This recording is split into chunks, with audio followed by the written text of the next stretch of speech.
Hello, this is Knight Ministries. I am your host, Jeremy Knight.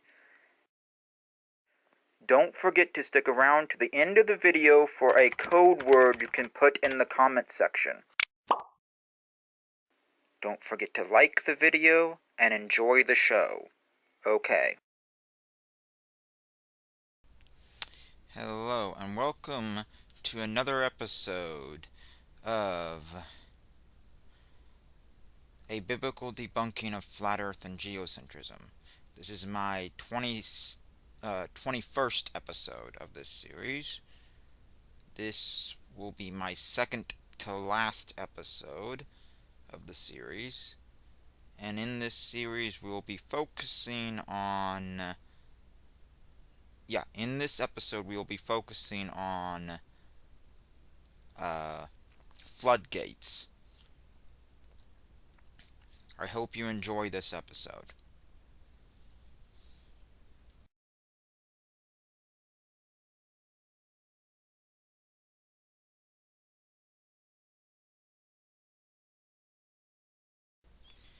Okay. This is the first slide. So, floodgates in the Bible. The word floodgates in the word floodgates is mentioned 9 times in the Bible, at least the Hebrew word that is normally translated as floodgates. You'll see what I mean later. Doesn't floodgates refer to a flat earth with gates in the dome firmament in the sky, being where the water comes from, causing the floods or flood? Well, that would be ridiculous, so that can't be it. What really are the floodgates, if not that? That's what we're going to find out. Floodgates in Hebrew is aruba. See the Hebrew writing right there, which means lattice, window, sluice, or turret. And the Strong's number is H699. And this is our image of the flat earth with our floodgates right here and here. I thought I would throw this in just for a reference point. Okay?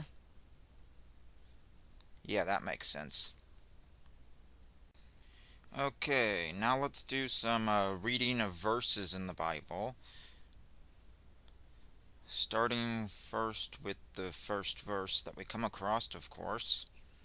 In the 600th year of Noah's life, in the 2nd month, on the 17th day of the month, on that day all the fountains of the great burst open, and the floodgates of the sky were opened.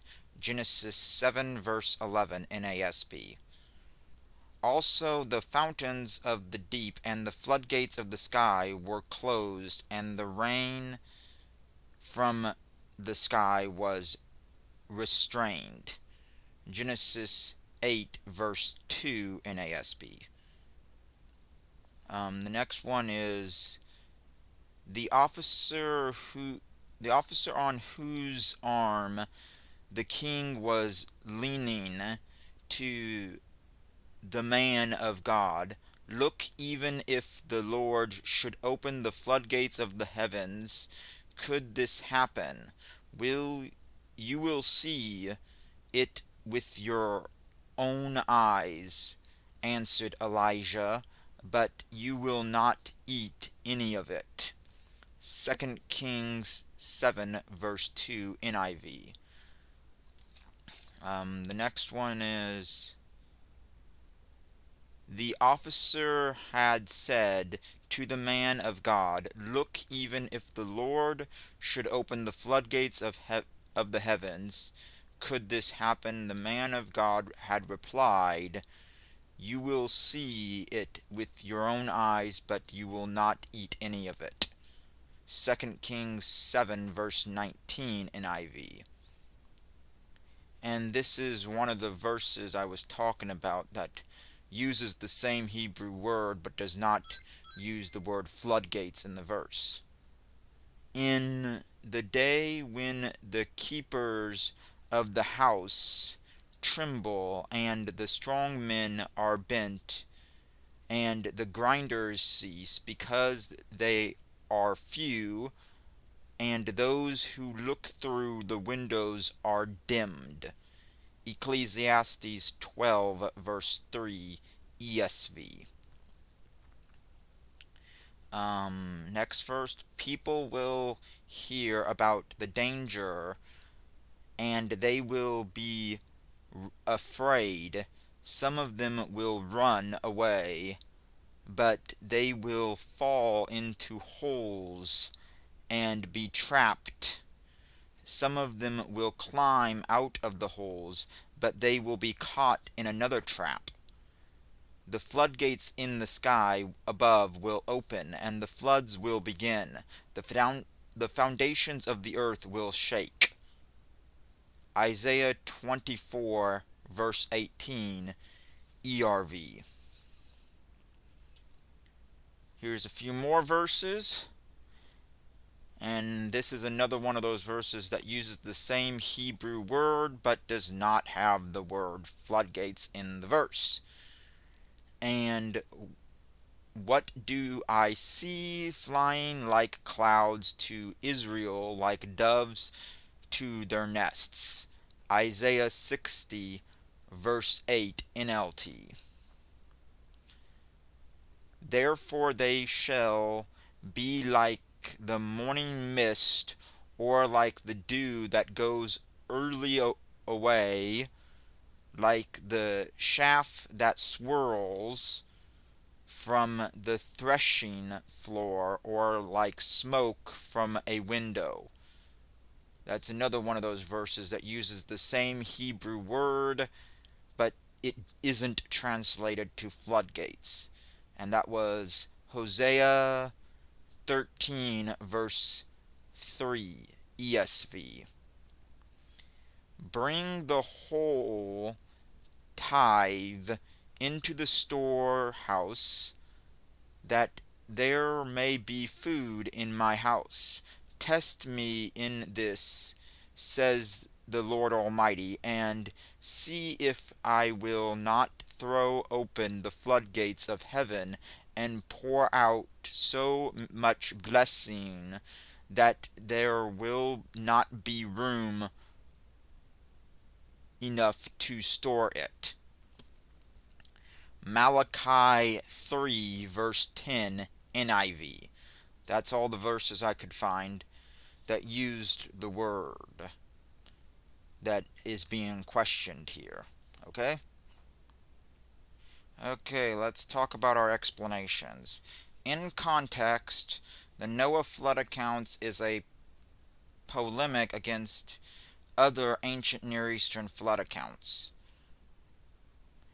I do believe that this is a story based on a real historic flood that actually happened, but it was not global. So yeah, there was an actual Noah. And there was an actual flood. It was just locally huge and got exaggerated using hyperbole. These floodgates of the sky are an idiom used to refer to a heavy downpour of rain. Most versions of the Bible use the word windows or torrents. In case you're wondering, it's the NLT that uses the word torrents. And we'll make a note that this is referring to a rainstorm of some kind.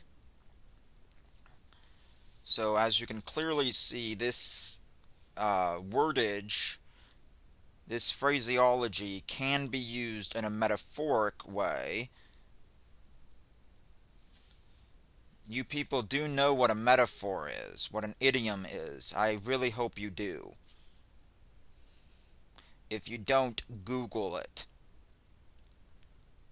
Anyways, proof of this can be seen in the Ecclesiastes verse, where it is referring to someone that is going blind, and in the Isaiah 60 verse, where it is referring to birds nesting, and in the Hosea verse where it is referring to chimney smoke.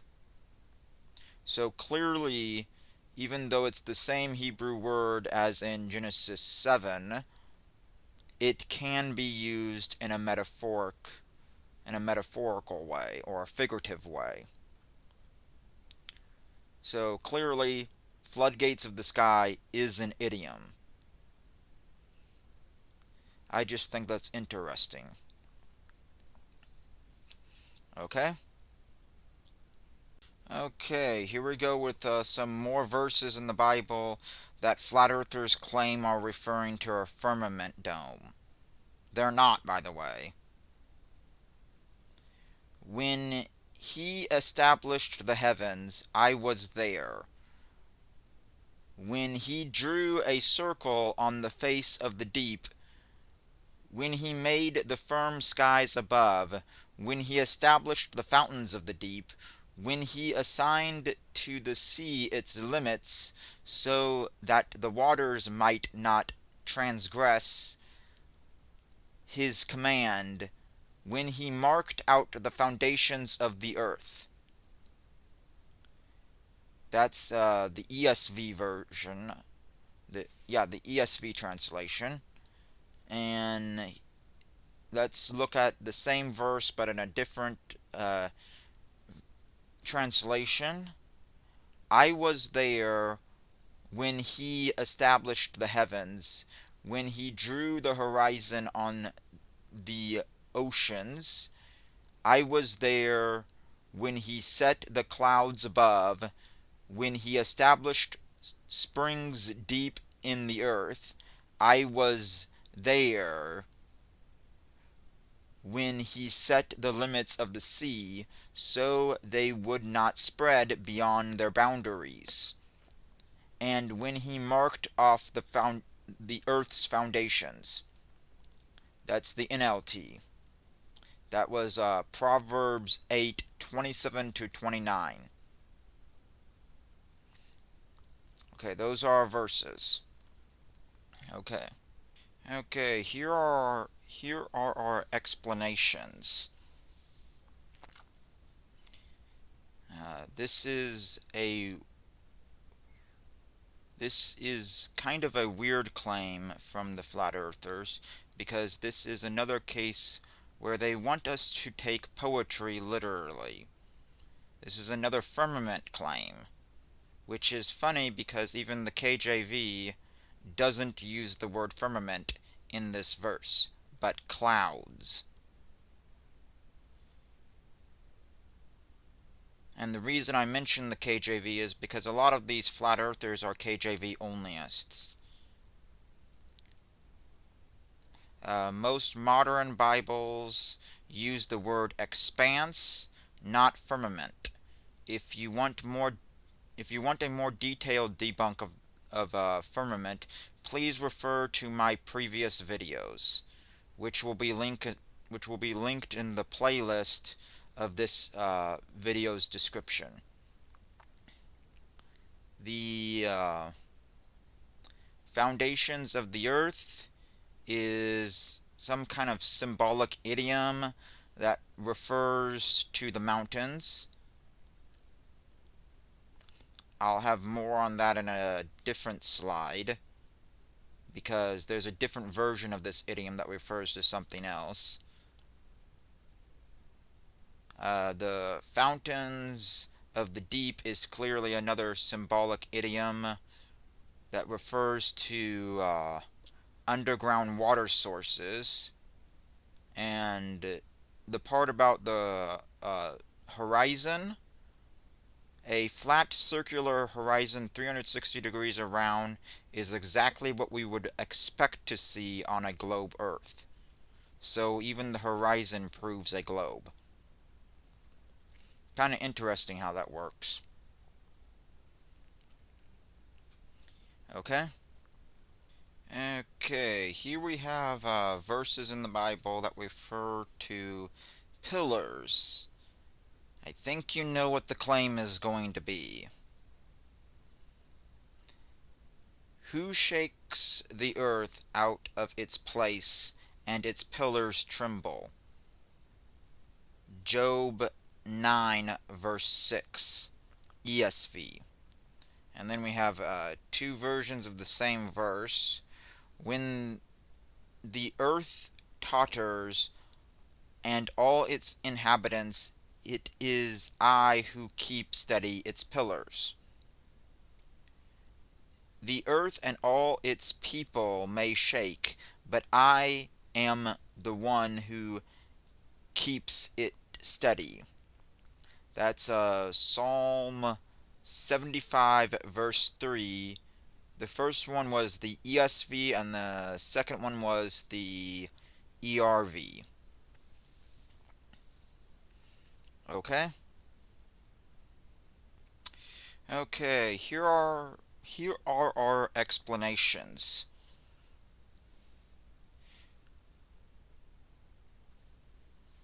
Flat earthers will claim the disc-shaped flat earth sits on pillars. This is ridiculous and false. The truth is that the pillars refer to God's people. It's a metaphor. There's also this formation called pillars that can form in caves when stalactites and stalagmites meet. Just thought that was an interesting fact to throw in. These have been known to break in earthquakes. And earthquakes prove a spheroidal Earth and cannot happen on a flat Earth. The mountains are also mentioned here too. And we have that old saying, the Bible is not a flat Earth book. Okay?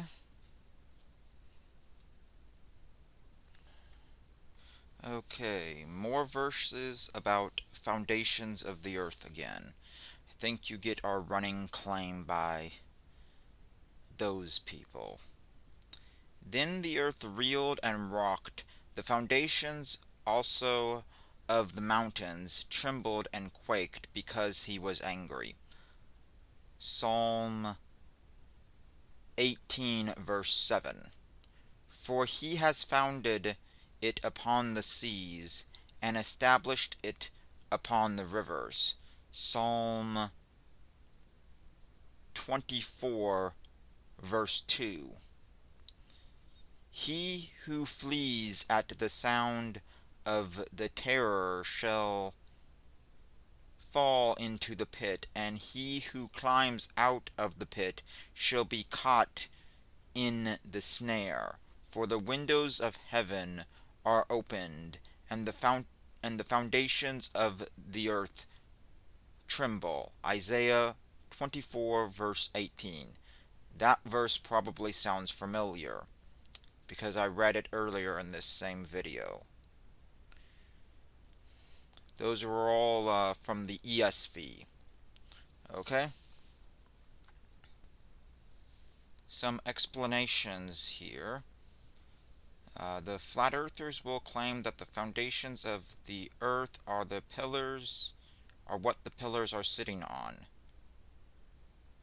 Can flat earth claims get any dumber? Of course they can, and this is ridiculous and false.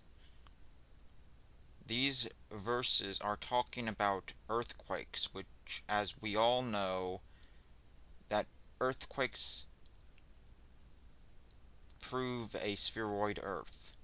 Earthquakes cannot happen on a flat Earth. So, This is the Bible supporting a globe Earth again.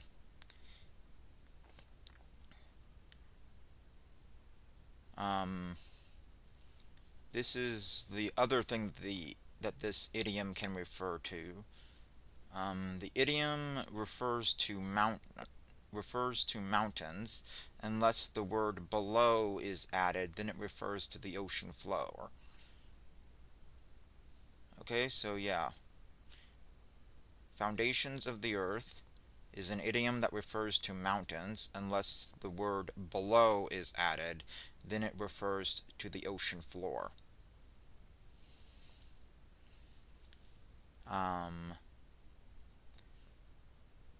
The ERV of the Isaiah verse, which I read earlier, does use the word floodgates.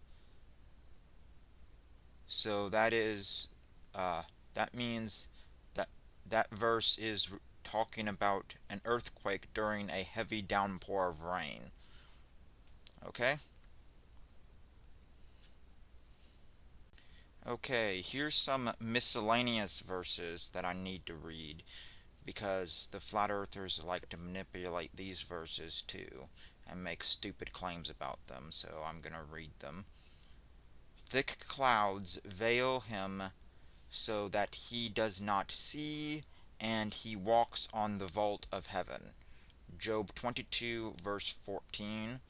Have you commanded the morning since your days began, and caused the dawn to know its place, that it might take hold of the skirts of the earth, and the wicked be shaken out of it?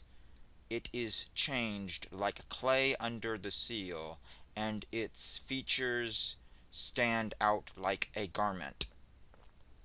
From the wicked their light is withheld, and their uplifted arm is broken. Job 38, verses 12 to 15. And the final verse is, the mountains will melt under him, and the valleys will split open like wax before the fire, like waters poured down a steep place.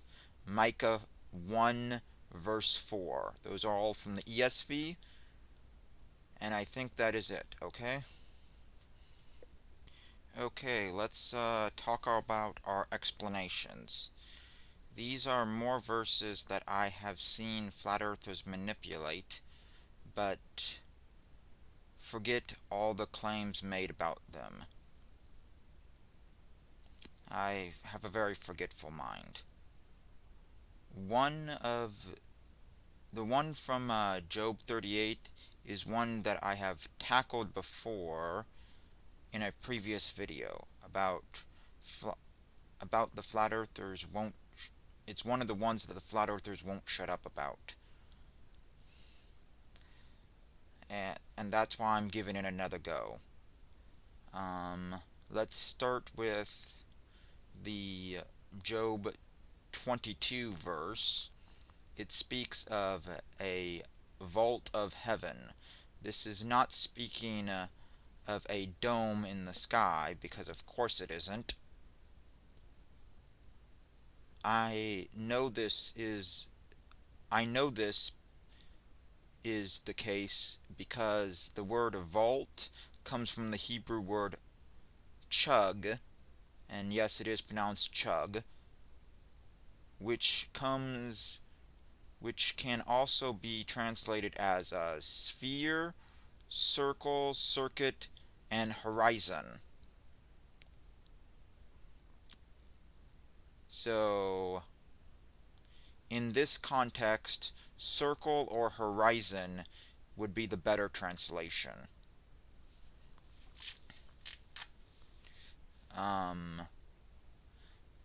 This is also figurative language, which means it is not to be taken literally, which is exactly what the flat earthers want you to do, take it literally. In context, the verse is talking about to hide from God's judgment, which is an impossible task. This verse has literally nothing to do with the shape of the earth.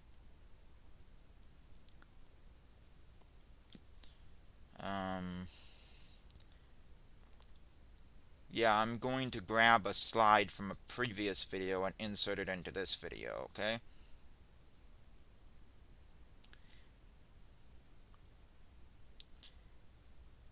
And the verse from Micah is part of an apocalyptic prophecy, so it is not to be taken literally, but it could be talking about erupting volcanoes.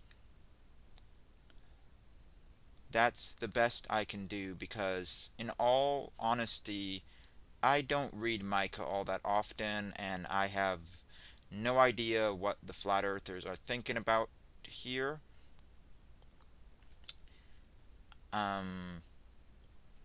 I usually find apocalyptic prophecies very difficult to interpret. Okay? There was something else. Yeah, more explanations continued.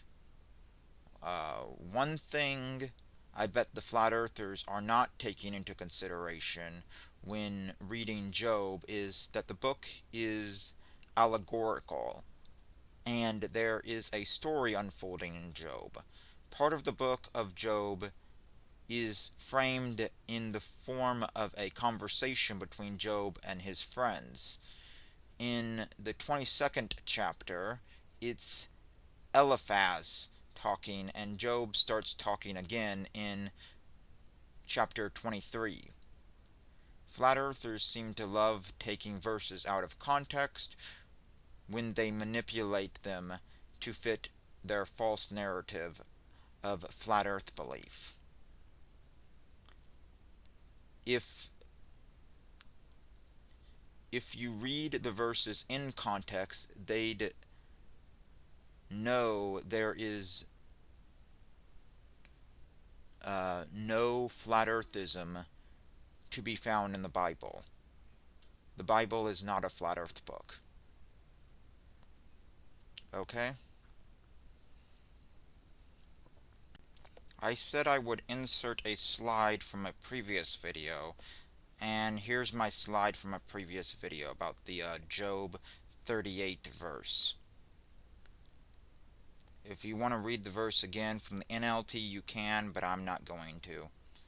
Seems like it's saying, don't be violent, and the phrase ends of the earth means as far as you can see. Where land meets sea has nothing to do with the shape of the earth itself or literal ends of the planet, because, well, we live on a sphere. Okay? What are our conclusions today? What have we learned today? We have learned that flat earthers are among the most biblically illiterate bunch of Christians you'll ever run into. They don't know what they are talking about, and they don't know the words of the Bible. Don't ever listen to the preachings of a flat earther. Flat earthers need to start actually studying the Bible instead of just listening to what their cult leaders tell them it says. And the last thing we've learned today is the Bible is not a flat earth book. Of that much I am certain. That's what we've learned today. Okay?